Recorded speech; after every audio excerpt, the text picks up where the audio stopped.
Assalamualaikum warahmatullahi wabarakatuh. Alhamdulillahi rabbil alamin. Wabihi nasta'inu ala umuri dunya waddin. Salatu wassalamu ala ashrafil anbiya wal mursalin.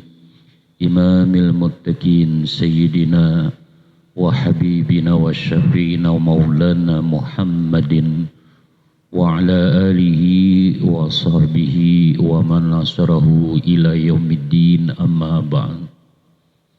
Subhanaka la ilma lana illa ma 'allamtana innaka antal alimul hakim.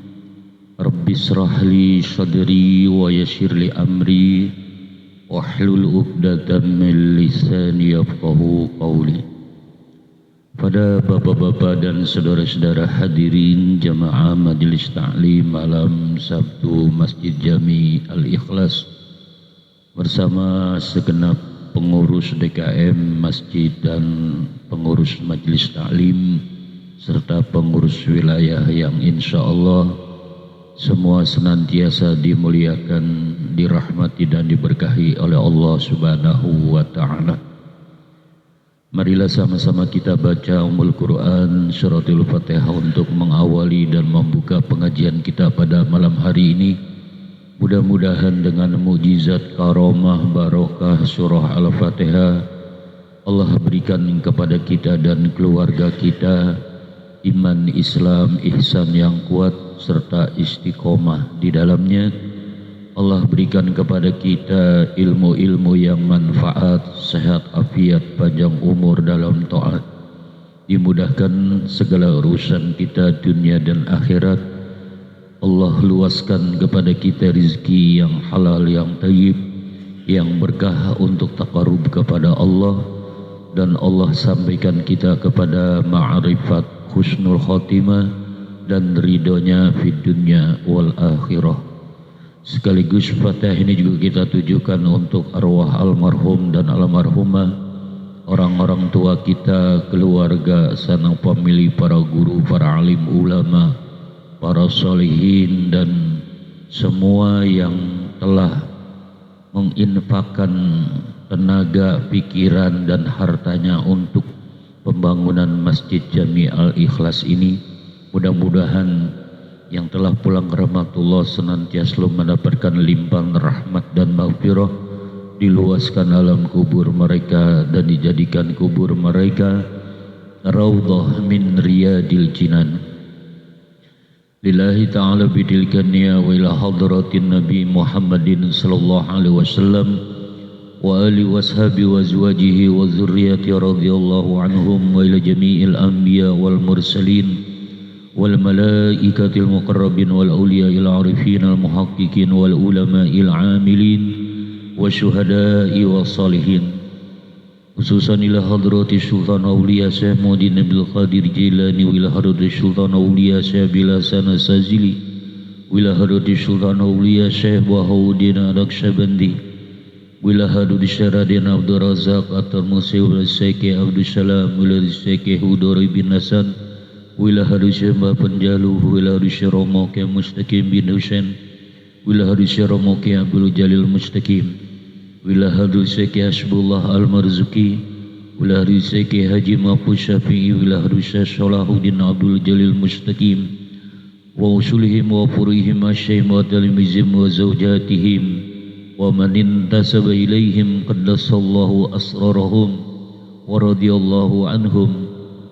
Wila hadrati Sayyidina Hadira alaihi salam, wila hadrati jamil awliya at-tis'ah allazina fi Indonesia syai'un lillahi lana wa ila jami' arwahi abaina wa ummahatina dadina wa jaddatina amamina wa amatina wa akhwalina wa khalati man haqqun alina masyaykhina wa muallimina wa asatizatina wa ila jami'il muslimina wal muslimat wal mu'minina wal mu'minat al-ahya'i minhum wal amwat, khususan ila jami'i ikhwanina fid din fi Palestina syai'un lillahi lana wa lahumul fatihah.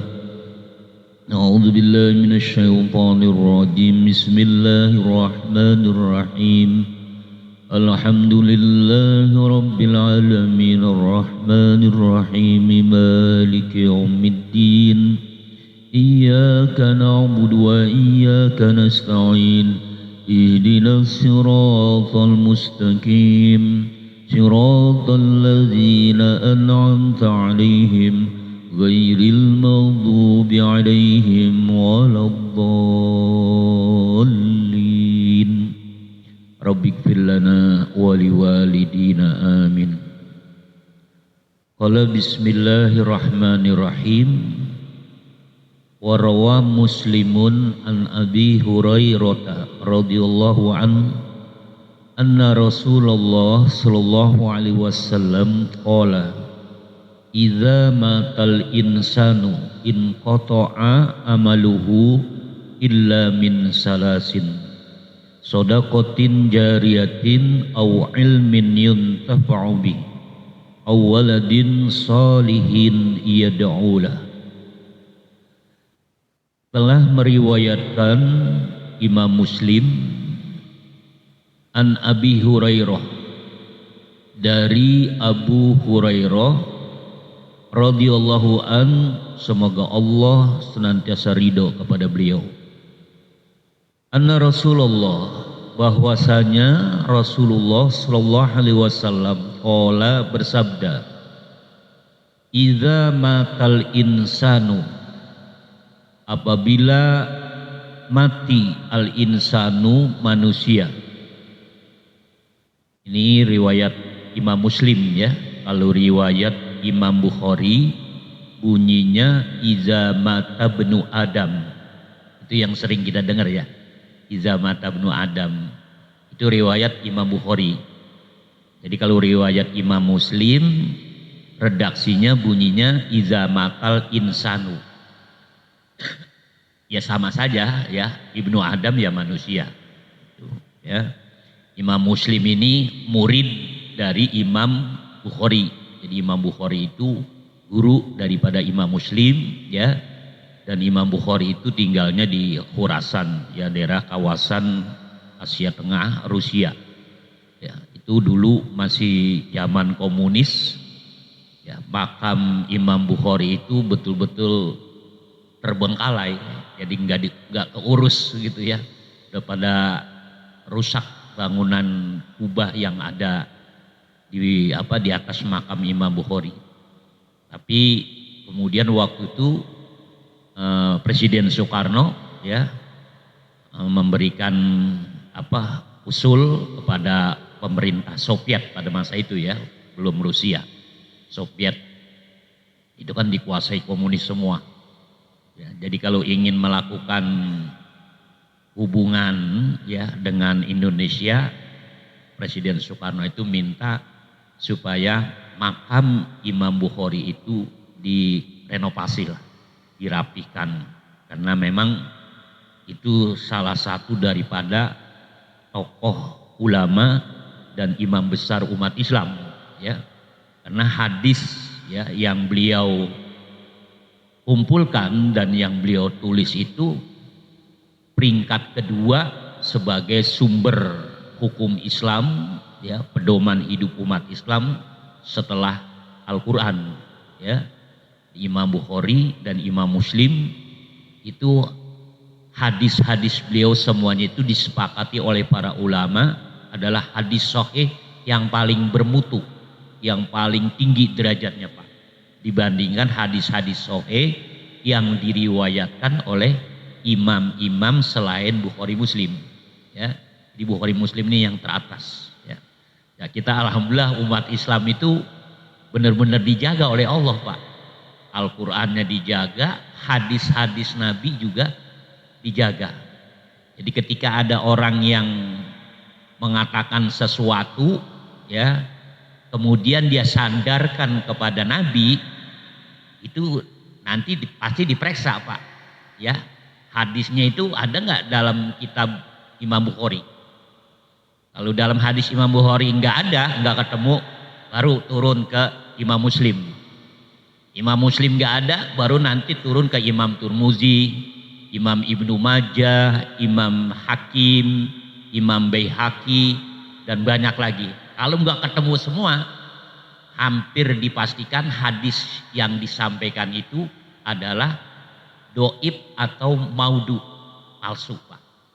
Nah, itu kita hati-hati karena memang hadis-hadis palsu itu banyak bertebaran Pak di dunia Islam, terutama pada saat terjadi konflik politik dalam dinasti Abbasiyah, ya, dinasti Umayyah, dinasti Abbasiyah, itu kan terjadi pergolakan umat Islam karena hal-hal yang berbau politik. Makanya umat Islam itu kalau udah terlalu jauh terjun dalam kancah politik itu akan menimbulkan perpecahan, ya, akan menimbulkan kemelut. Jadi kalau ada di antara kita, ya, ada yang pengen nyalonin presiden, ada kan di sini. Nyalonin presiden entah 2000 berapa? 2009 ya. Ya kali mau gantiin Gibran. Ya, silakan aja ya, atau ada yang pengen jadi menteri atau pejabat-pejabat lainnya. Pokoknya dalam urusan politik ya silakan aja, cuman harus betul-betul ekstra hati-hati. Ekstra waspada. Ya, jangan istilahnya main lonong aja, ya kan, meskipun kadang-kadang ya jangan kan yang awam gitu ya, yang udah kiai gitu ya, udah ulama ya, dasarnya pertama saya ingin membela Islam dan umat Islam melalui kancah politik, dalam kancah aparatur negara. Tapi akhirnya setelah masuk apa yang terjadi? Kegulung mereka, ya kan, iya, kegulung dengan ya, situasi dan kondisi dalam kancah politik dan pemerintahan. Jadi bukan dilarang Pak, nggak dilarang kita dalam politik, cuman itu aja, harusnya gelombangnya politik itu sangat sangat kencang, sangat kuat. Jadi kalau timbang kita aja mah ya udahlah, ketelan dengan gelombang itu. Orang yang ulama aja ketelan Pak, yang udah kiai aja ketelan itu, kebawa gelombang itu, ya. Tapi semuanya ada hikmahnya, ya. Baik, sekarang kita lanjutkan, ya, hadis yang diriwayatkan oleh Imam Muslim terkait dengan mendoakan mayit atau bersedekah untuk mayit atau atas nama mayit atau apa saja yang terkait dengan kehidupan sesudah mati. Iza matal insan, apabila telah mati al insan, manusia. Kata-kata mati ini umum Pak, ya, mau buat siapa aja termasuk binatang, ya kan, nggak salah. Ada kiai mati nggak salah Pak, karena mati ini bahasa Arab. Iya kan, iya, kita umumnya kan nyebutnya meninggal dunia, tapi untuk kata-kata mati ini bahasa Arab yang berlaku untuk semua, ya. Ayam mati, kucing mati, kambing mati, ya kan, kiai mati, pejabat mati, semua mati.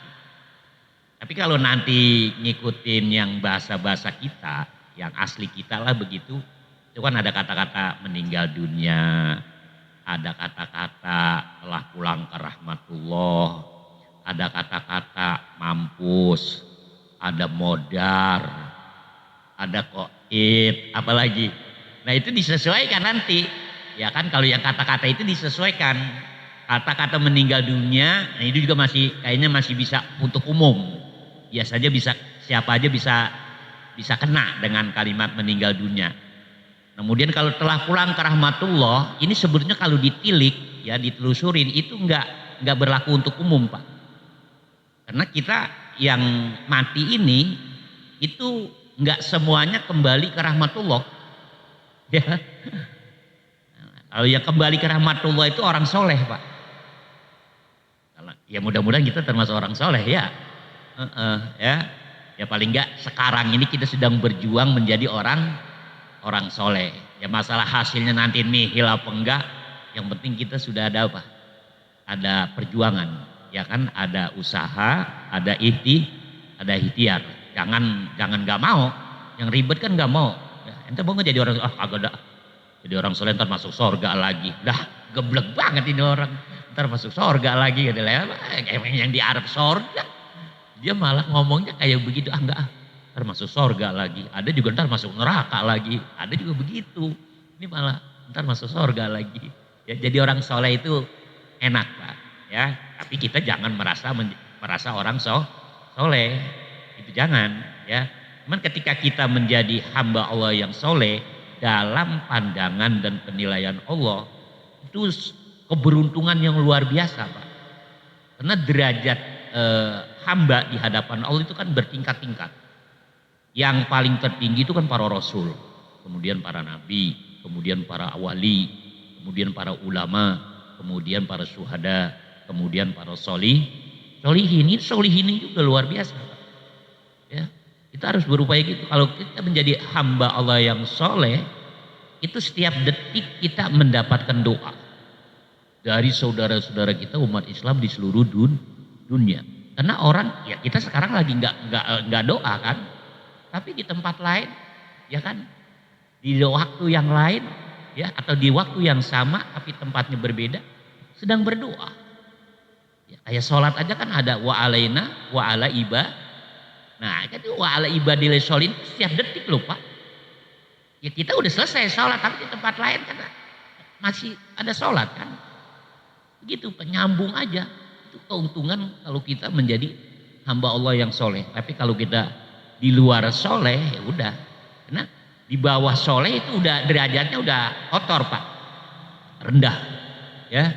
Jadi paling minim kita itu soleh. Kalau Nabi nggak bisa. Ya. Tapi kalau untuk menjadi selain Nabi, selain Rasul, seperti untuk menjadi wali, menjadi ulama, menjadi syuhada, itu masih terbuka. Kalau kita pengen secara khusus gitu loh Pak ya, untuk sampai ke derajat kekasih Allah, ya, atau menjadi ulama, ya. Ulama di situ bukan berarti seseorang itu harus pesantren sekian puluh tahun, ya, atau menguasai kitab-kitab klasik, kitab-kitab kuning, atau mungkin pinter ceramah. Bukan di situ sebenarnya ukuran ulama, ya. Karena kan ulama itu nanti terbagi beberapa bagian Pak. Ada ulama zohir, ada ulama batin, ada lagi ulama zohir dan batin. Itu ada 3 jadinya ya. Dia ada ulama zohir. Ulama zohir itu cuman paham kulit-kulitnya doang Pak. Isinya dia nggak ngerti. Hadis banyak dia hafal, bahkan mungkin Al-Quran 30 juz hafal. Tapi dia nggak paham, nggak ngerti isi yang ada di dalam Al-Quran itu. Jadi sebatas hafal, sebatas mencatat, sebatas menguraikan. Makna yang dalamnya itu nggak nyampe dia. Nah, itu ulama zohir.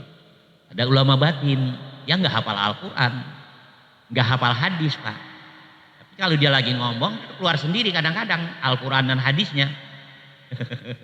Ya kan, cuman kan kalau orang sekarang ada yang terlalu teliti, itu nanti nyampein Al-Quran surah apa, ayat berapa. Ya kan, ada lagi yang nyampein hadis itu hadis riwayat siapa, sanadnya kemana, sahih apa enggak. Terlalu teliti itu orang. Ya kan, nggak usah kita kalau teliti, kita kalangan mahasiswa. Ya kan, ya kalau kita nih kuliah kali di perguruan tinggi, kita boleh dah kita ngaji-ngaji begini sama khutbah, mau ngapain neges-negesin begitu. Ya kan, itu benar ayat Al-Quran apa bukan?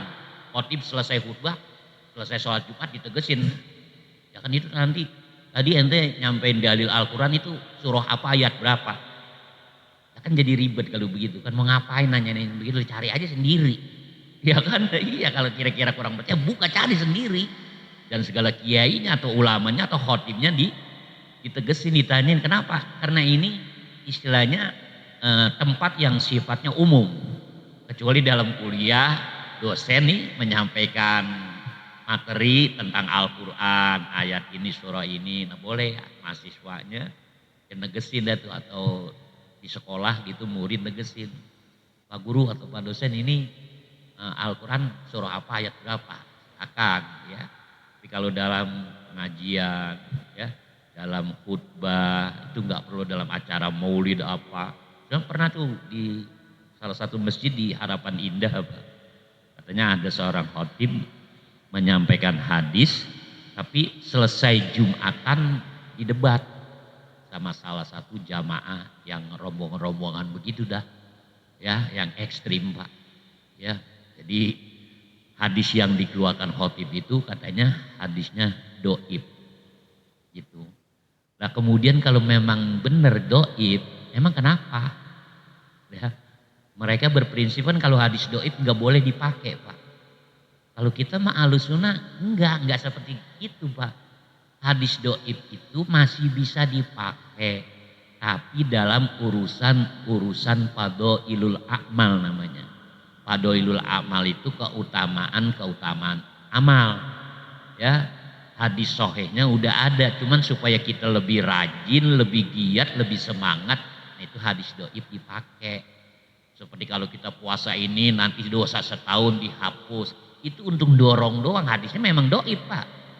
Ya, puasa Sa'ban tuh puasa Rajab, ya, termasuk nisfu Sa'ban itu hadisnya memang doib Pak. Jangan dibilang nisfu Sa'ban yang kita jalankan, ya, mayoritas umat Islam itu hadisnya sahih, itu hadisnya doib Pak. Ya, lah, hadisnya doib tapi kok dipakai? Iya, kenapa? Karena untuk menghidupkan malam nisfu Sa'ban. Kalau malam nisfu Sa'bannya itu hadisnya sahih atau hasan, tapi untuk sholatnya hadisnya doib. Nah kalau kumpul-kumpul baca surah Yasin kagak ada hadisnya. Gitu ya. Iya, kita baca Yasin malam nisfu Sa'ban berapa kali? 3. Itu nggak ada hadisnya Pak. Nggak ada dalilnya. Cuman ditelusurin dari historisnya, sejarahnya, ya, itu baca Yasin 3 kali itu dulu ya, generasi tabi'in di Palestina itu Pak. Ada salah seorang tokoh tabi'in yang kalau malam nisfu Sa'ban dia baca Yasin 3 kali. Awalnya sih dia diri-diri, ya. Cuman orang suka ngeliatin, kayaknya enak juga tuh baca Yasin 3 kali, dia ngikut 3 kali deket dia tuh. Terus aja yang lain ngerembet tuh, pada ketularan, pada ngikut. Akhirnya ya udahlah, daripada begini kita rame bareng-bareng daripada mencar-mencar, ya kan, mulainya kagak bareng, selesainya juga kagak bareng, mendingan dibarengin gitu. Ada yang mimpin lah begitu. Nah kalau sudah seperti ini, apakah bisa dikatakan bid'ah? Iya.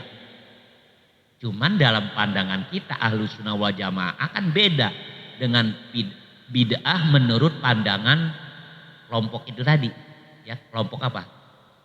Cingkreng. Ya kan, kalau kita itu bid'ah terbagi Pak. Ya, sebagian ulama membagi bid'ah 2. Ada bid'ah mahmudah atau bid'ah hasanah. Ada bid'ah mazmumah atau bid'ah sayyi'ah. Bid'ah yang jelek, ya. Ada lagi ulama, ya, seperti Syekh Izzuddin Abdussalam, ya, salah seorang tokoh ulama besar dalam kalangan mazhab Syafi'i. Beliau malah membagi 5 macam bid'ah, ya, sesuai dengan hukum Islam yang ada. Ada bid'ah yang wajib, ada bid'ah yang sunnah, ada bid'ah yang haram, ada bid'ah yang makruh, ada bid'ah yang mubah. Disesuaikan dengan situasi dan kondisi. Ini ahli sunnah gitu Pak. Jadi ahli sunnah wal Jamaah yang kita anut itu memang sangat fleksibel dan punya dasar yang kuat. Karena Nabi dulu pernah salah seorang sahabat dia diutus, ya, untuk menyebarkan Islam ke Madinah dan daerah-daerah lainnya, dan dia sebelum berangkat istilahnya di briefing dulu oleh Nabi. Kamu nih saya tugasin untuk menyampaikan dakwah Islam. Dan saya mau tanya dulu, kamu landasannya apa nanti ketika menyampaikan dakwah? Jawab sahabat itu, Al-Quran ya Rasulullah. Bagus. Kalau nggak ketemu dalilnya dalam Al-Quran bagaimana? Ya hadis, ucapan-ucapan engkau ya Rasulullah, sabda-sabda engkau. Ya, bagus. Nah kalau nggak ada di Al-Quran, nggak ada di hadis, kagak ada, mau bagaimana?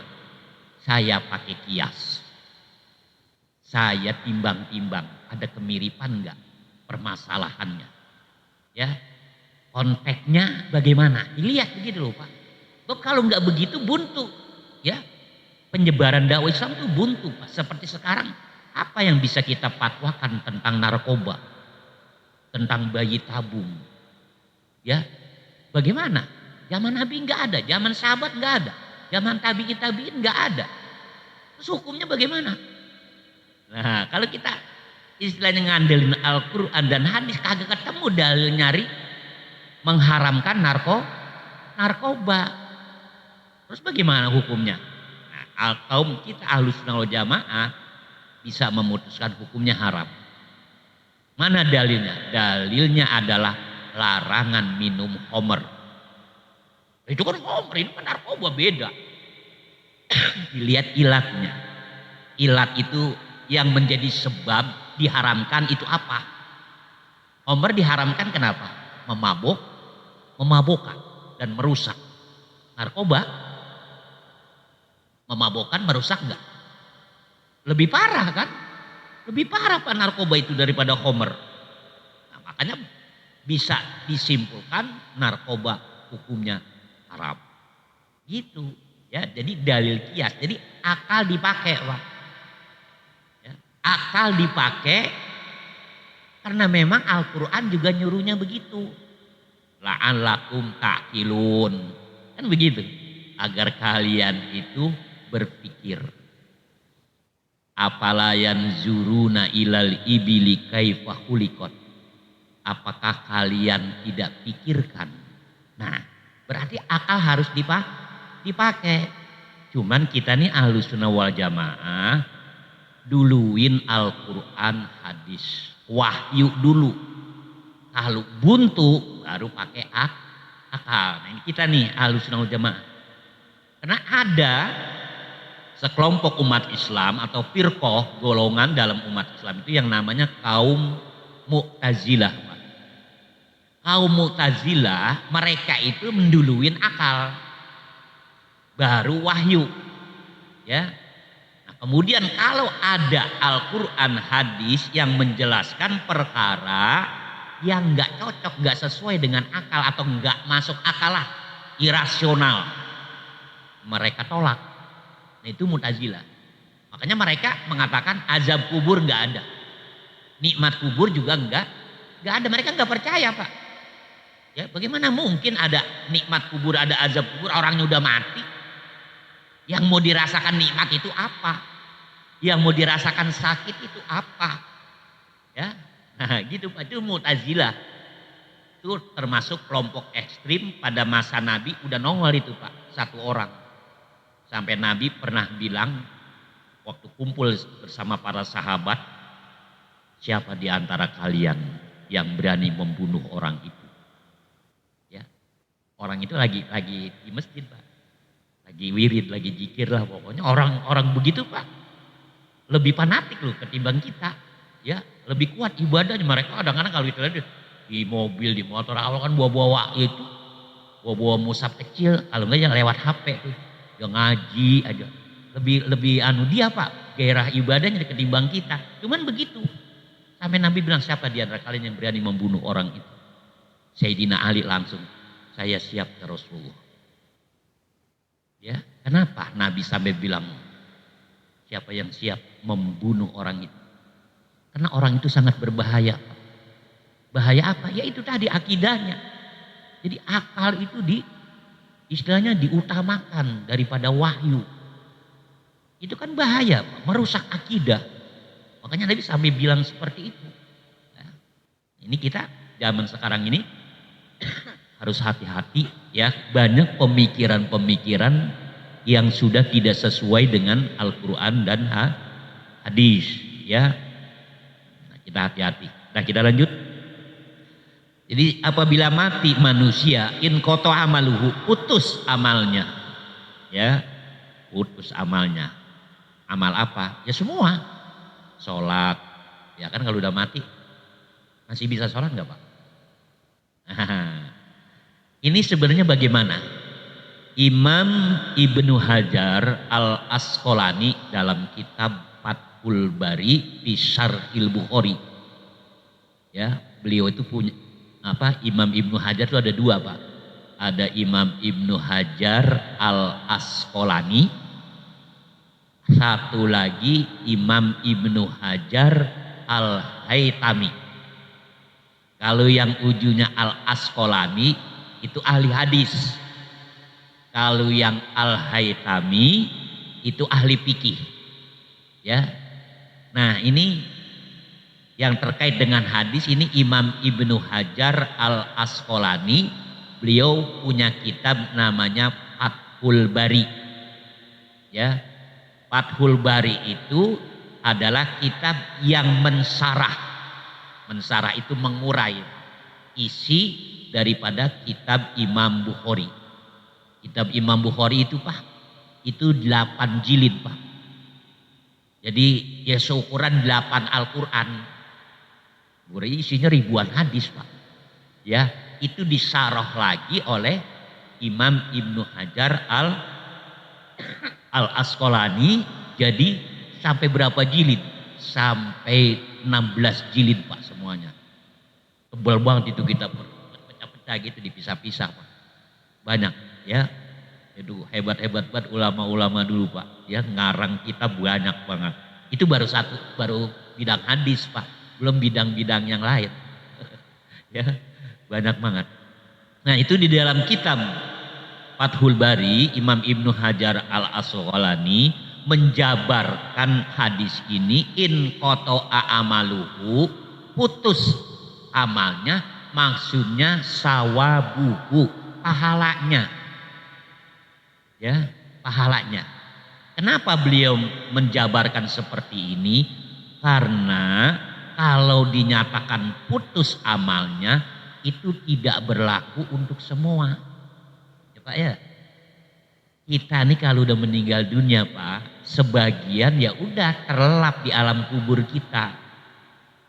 Kita nggak bisa ngerjain apa-apa lagi. Tapi sebagian kita meskipun udah mati, masuk ke alam kubur, itu masih bisa sholat. Masih bisa puasa, masih bisa tadarus Al-Quran, masih bisa wirid, masih bisa jihad. Udah mati? Iya. Siapa itu? Peringkat pertama itu para nabi, para rasul. Makanya Nabi itu meskipun beliau sudah wafat, Pak, beliau itu sebetulnya selalu apa? Nyaba, tahu nyaba kan? Melongok kita umatnya nih kemana-mana, lewat ruh. Ya, cuman nggak bisa kita lihat. Ya, meskipun ada juga yang pernah melihat. Gitu, Pak. Ini keistimewaan para nabi, para rasul. Apalagi Nabi Muhammad SAW. Kemudian para wali, orang-orang muqarrabin, ya orang-orang yang dekat dengan Allah, itu matinya nggak sama dengan kita, Pak, nggak sama. Makanya kan Al-Quran sendiri yang bilang, Pak, bahwa orang-orang para nabi, para rasul, para wali, para syuhada dan orang-orang soleh itu nggak mati sebenarnya. Lihat dalil Al-Qur'annya, wala tahsabannallazina qutilu fi sabilillah amwat. Jangan kamu kira, kata Allah, orang-orang yang mati di jalan Allah itu benar-benar mati. Ya, bal ahya, justru mereka hidup, wahum yurzakun, dan mereka diberikan rezeki oleh Allah di alam kuburnya. Tuh, mau Pak begitu? Mau enggak di alam kubur masih tetap ngaji, ya, masih tetap sholat, mau enggak? Itu nikmat, Pak, nikmat alam kubur, ya. Jangan sampai kita masuk ke alam kubur putus semua, yang ada malah siksaan, azab kubur. Nah, itu berat, ya. Nah, kita belajar. Sayyidah Rabi'ah Adawiyah, Imam Syafi'i, ya, beliau sempat ziarah ke makam Sayyidah Rabi'ah Al-Adawiyah Robi Al-Adawiyah itu salah seorang wali perempuan Pak. Yang terkenal mabok cinta dengan Allah. Iya, mabuk cinta dengan, kita mabuk cinta dengan apa? Kita mabuk cintanya sama perempuan, sama dunia, sama jabatan, sama duit. Itu mabuk cinta kita. Robi Al-Adawiyah mabuk cintanya sama Allah Pak. Iya, beliau itu selalu mengeluarkan syair-syair senandung cintanya kepada Allah. Ya. Dan ketika beliau sudah wafat, Imam Syafi'i ziarah ke makam beliau. Ya, itu Imam Syafi'i mengalami inkisab atau kasab, mukasafah. Ya, inkisab, kasab, mukasafah itu apa? Terbukanya pandangan batin Pak. Jadi yang gaib jadi kelihatan. Ya, yang gaib jadi mau enggak? Mau enggak? Jangan kalau Bapak. Kita mah jangan. Ntar malah ribet. Ya, kita itu kalau yang gaib kelihatan malah ribet Pak. Tapi kalau yang udah sampai tingkatannya enggak ribet. Biasa-biasa aja, selalu aja. Iya, kalau kita mantap cerita mulu, ngagul mulu. Wah, tadi ngeliat di kubur, wah penghuni kubur lagi pada makan mie ayam. Iya, lagi pada makan bakso. Iya kan, ngomongnya agak kagak jadinya. Iya. Ya kan, kalau kita meribet dah kalau ngeliatnya begitu, nanti jadi cerita mulu, ngomong mulu. Bahkan bisa jadi dilebih-lebihin gitu ya. Imam Syafi'i enggak Pak. Imam Syafi'i itu, jadi ketika ziarah ke makam Sayyidah Robi Al-Adawiyah, beliau melihat Sayyidah Robi Al-Adawiyah sedang tadarus Al-Quran. Tuh ya. Ada juga Imam Junaid Al-Baghdadi waktu diziarahi kuburnya, beliau sedang sholat. Ya macam-macam Pak. Cuman bedanya gini Pak. Mereka sholat di sana di alam kubur itu bukan karena kewajiban. Beda dengan di dunia. Kalau di dunia kewajiban, kita nggak sholat dosa nggak? Dosa. Tapi kalau di alam kubur nggak sholat nggak apa-apa. Cuman ketika kitanya sholat di alam kubur akan terasa nikmat yang luar biasa. Kenapa? Karena kebutuhan. Kalau di alam kubur itu kebutuhan rohani. Karena senang dengan Allah ya pengennya terus aja ngadep Allah gitu. Melalui sholat. Gitu. Kalau kita mah orang kurang senang sama Allah. Jadi sholat itu bawaannya apa? Berat. Kalau kagak diwajibin kagak sholat. Kalau kagak diancam neraka kalau nggak sholat. Kagak bakalan sholat kalau kita. Tapi kalau para wali-wali Allah, para kekasih Allah itu nggak seperti itu Pak. Makanya mereka nanti di alam kubur itu tetap menjalankan ibadah bukan sebagai kewajiban tapi sebagai kebutuhan ruh mereka Pak kepada Allah. Karena ruh kita itu pas selalu bergantung kepada Allah sebetulnya. Cuman kita ini diglendotin sama dunia, sama materi. Jadinya ruh kita nggak berdaya untuk kontak langsung kepada Allah. Coba dah. Kita melatih diri kita, bersihin hati kita tuh jangan bergantung dengan dunia. Punya duit boleh, tapi jangan bergantung sama duit gitu. Punya jabatan, silakan aja. Yang penting jangan bergantung kepada jabatan. Apa aja lah, ya ke Allah aja. Ya banyakin zikir, nah nanti hati itu akan tersingkap. Ketika hati tersingkap, terbuka, ruh naik Pak. Nah ketika ruh naik, dia akan merasakan betapa nikmatnya bersanding dengan Allah. Karena ruh itu Pak, dia sebetulnya nggak mau dijauhin sama Allah. Ruh kita Pak. Ya makanya nanti ya secara umum aja semuanya dibalikin. Artinya ruh kita ditarik lagi supaya kembali kepada Allah. Ya cuman itu yang pernah saya jelaskan. Ya kalau ruhnya baik-baik aja, bersih, suci, ya Allah terima. Gitu ya Allah redo. Tapi kalau ruh kita kotor ya udah, Allah nggak terima, Allah nggak redo, saya nggak redo. Apaan dia kok belepotan kayak gini sih? Dulu saya lepas cakep banget, bening, bersih. Sekarang kok kayak gini, kumel, lusuh. Kesian ruh Pak. Iya. Makanya kan kita kalau umpamanya ngirimin Fatihah kan selalu nyebut ruh mulu ya. Karena ruh itu sangat penting Pak. Iya, ruh kita dalam hidup kita itu yang paling sakral dan paling fundamental yaitu ruh kita. Karena itu asal kita. Dan ruh itu asalnya dari siapa? Dari Allah langsung, Pak. Iya, dari Allah langsung. Gak melalui proses yang macam-macam. Itu, Pak. Makanya ayo ya, kita ini kan semuanya lagi apa? Lagi berangkat. Berangkat kemana? Pulang. Pulang kemana? Ya ke Allah. Ya, cuman diatur, dijatain waktunya gitu ya. Ada yang tahun sekian, bulan sekian, tanggal sekian, jam sekian, di mana ya, waktunya akan kembali kita semuanya kepada Allah. Dah, illa min salasin. Jadi ketika putus amal kita, kecuali 3. Nah, ini 3 ini yang nggak putus, artinya meskipun kita nggak ngerjain, udah berhenti nggak ngerjain lagi, tapi pahalanya dapat terus. Nah, enak begitu ya. Ya ini Pak, investasi akhirat yang luar biasa ini. Ya, deposito yang luar biasa ya, terkait dengan bekal kita nanti di akhirat. Kalau kita punya 3 ini aman udah Pak, seaman-amannya. Ya, paling kagak 1 aja dah, insya Allah masih aman. Yang repot berat ini nanti yang 3-3-nya kagak ada Pak. Iya, kalau orang 3 ini nggak ada kemudian mati, berarti matinya nekat itu Pak. Iya, matinya nekat. Lu nekat banget kagak punya bekal, berangkat juga. Biarin udah, untung-untungan dah, untung-untungan. Ya kalau masih urusan dunia sih masih bisa kita ini ya kan kita atur. Lu mau kemana? Gua mau ke Jawa Timur. Ya kan ongkosnya mana kagak ada. Gua timbel nggak bekal kagak. Lah lu modalnya apa? Gua nekat aja udah.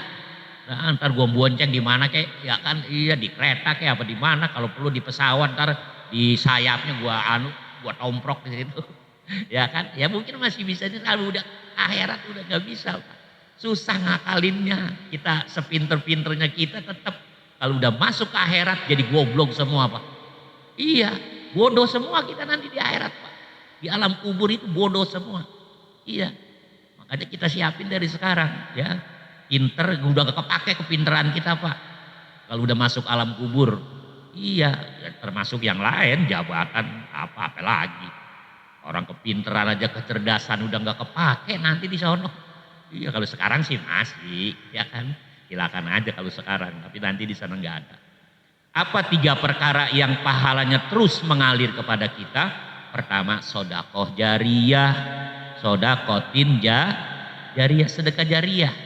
Jadi apa yang kita keluarkan untuk masjid, musola, madrasah, ya panti asuhan, pesantren, jalanan, gang, ya apa adalah yang sifatnya manfaatnya itu ya terkena kepada orang banyak, itu menjadi sodakoh jariyah.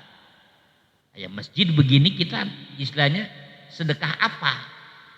Ya umumnya uang lah, uang itu kemudian dibelikan ini dibelikan itu buat apa namanya bahan-bahan material untuk pembangunan masjid ini.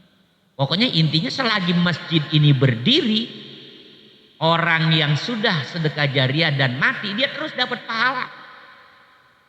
Termasuk dia dapat pahala dari kita ngaji. Kan kita ngajinya di masjid. Masjid ini juga salah satu daripada dia ikut andil dalam sedekah jariyah. Kita sholat, dia dapat pahala sholat kita Pak. Apa aja yang kita kerjakan dalam masjid ini, dia dapat. Kita juga demikian, kalau nanti suatu saat kita meninggal dunia dan kita sudah memberikan sedekah jariyah di masjid ini, ya meskipun mungkin kecil nominalnya, tetap kita mendapatkan manfaat dari sedekah jariyah itu.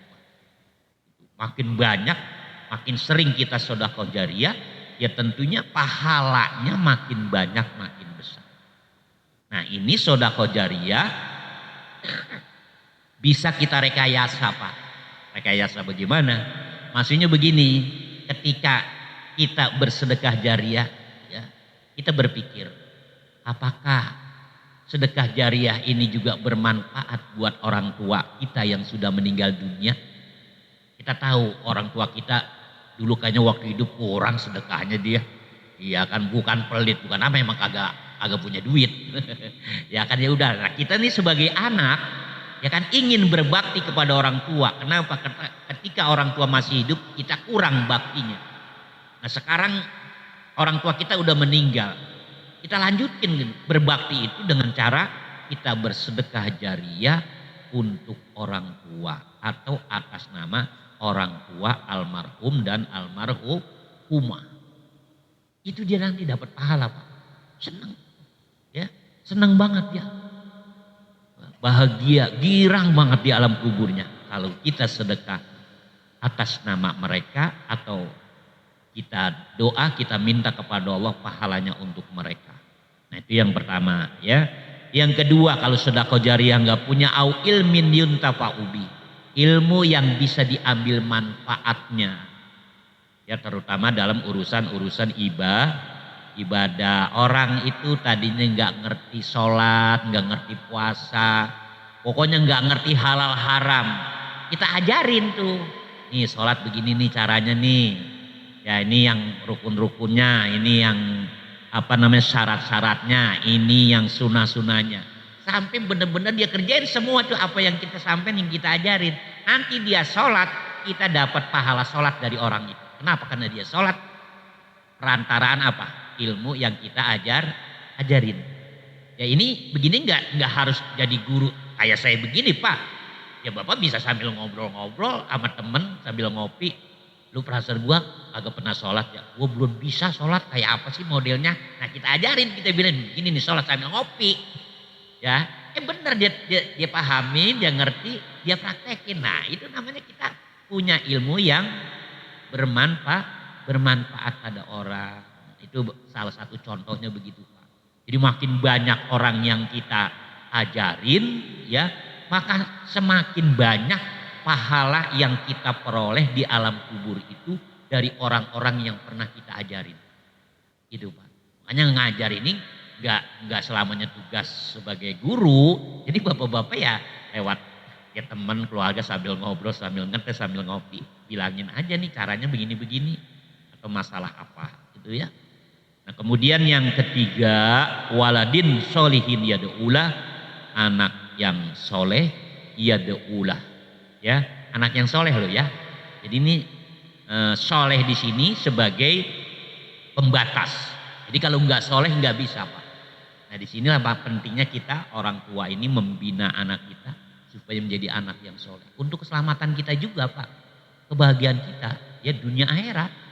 Jadi kita di akhirat atau di alam kubur itu nggak susah. Kenapa? Karena ada anak soleh. Kita mati, anak soleh kita doain. Ya, kenapa di sini ya do'ulah, mendoakan? Apa cuma doa doang? Enggak. Cuman disebut doa di sini oleh Nabi bahwa doa ini yang paling gampang kita kerjain buat orang tua. Coba kalau Bapak, gua pengen nyumbang masjid, pahalanya buat orang tua gua, ya gua boro-boro buat nyumbang masjid, buat makan aja susah. Iya kan? Gitu. Iya kan, gua udah cari sini cari sana usaha kagak hasil bagaimana ini? Kalau di bank doa mah kan gak perlu modal. Ya kan? Dan gak perlu tenaga. Lu makan banyak banget mau ngapain? Gua mau doa, kagak ada kan? Kagak ada. Ya kan? Lu ngumpulin duit nabung udah banyak, itu buat apa duitnya? Buat doa. Kagak ada Pak. Doa itu gak perlu dana, gak perlu tenaga, dan gak perlu pemikiran yang khusus. Tinggal ngucapin aja, angkat kedua belah tangan, hadirkan hati kepada Allah. Ya Allah, berikan orang tua saya keselamatan di alam kuburnya. Berikan keberkahan. Luaskan alam kuburnya. Beres. Ya, atau yang paling simpel, Robbighfirli wali walidayya warhamhuma kama rabbayani shaghira. Ilak timbang segitu nggak bisa. Ya kan kebangetan amat sebagai anak. Boro-boro pakai haul ngeluarin duit banyak. Ya kan, atau selamatan khusus umpamanya. Ibang doa aja. Agak mau juga, kan kesian orang tua. Udah di dunia dulu kita bikin kesel mulu, kita sakitin mulu. Sampai udah mati di alam kubur kita sakitin lagi. Nah, kapan mau enaknya orang tua kita dan kita pun sebagai anak, apakah bisa selamat dengan begitu sama orang tua? Ya kagak lah. Ya makanya mari sama-sama kita semuanya adalah nih anak nih Pak. Ya kita anak dari orang tua kita. Ya, makanya kita perbanyak doa, paling minim itu ya. Ya kalau bisa tenaga atau harta yang ada pada kita gunakan untuk berbakti kepada orang tua. Ya termasuk tadi sedekah jariah ya, ke masjid, musola, apa aja yang sifatnya untuk kemaslahatan umat ya. Demikian kajian kita malam hari ini, mudah-mudahan Allah berikan kekuatan kepada kita agar kita dapat mengamalkan 3 perkara ini dalam hidup kita ya. Al-Fatihah. A'udzubillahi minasyaitonirrajim. Bismillahirrahmanirrahim. Alhamdulillah rabbil alamin. Ar-Rahmanirrahim. Maliki yaumiddin. Iyyaka na'budu wa iyyaka nasta'in. Shiratal mustaqim. Shiratal ladzina an'amta 'alaihim ghairil maghdubi 'alaihim waladdallin. Ilahanal karim antal karim. Bismillahirrahmanirrahim. Alhamdulillahirabbil alamin. Allahumma shalli ala sayidina Muhammad wa ala ali sayidina Muhammad. Rabbana zidna ilman nafi'a warzuqna fahman kamila. Rabbana atina fid dunya hasanah wa fil akhirati hasanah wa qina adzabannar. Wa sallallahu ala sayidina Muhammadin wa ala alihi washabihi wasallam. Walhamdulillahirabbil alamin. Assalamualaikum warahmatullahi wabarakatuh.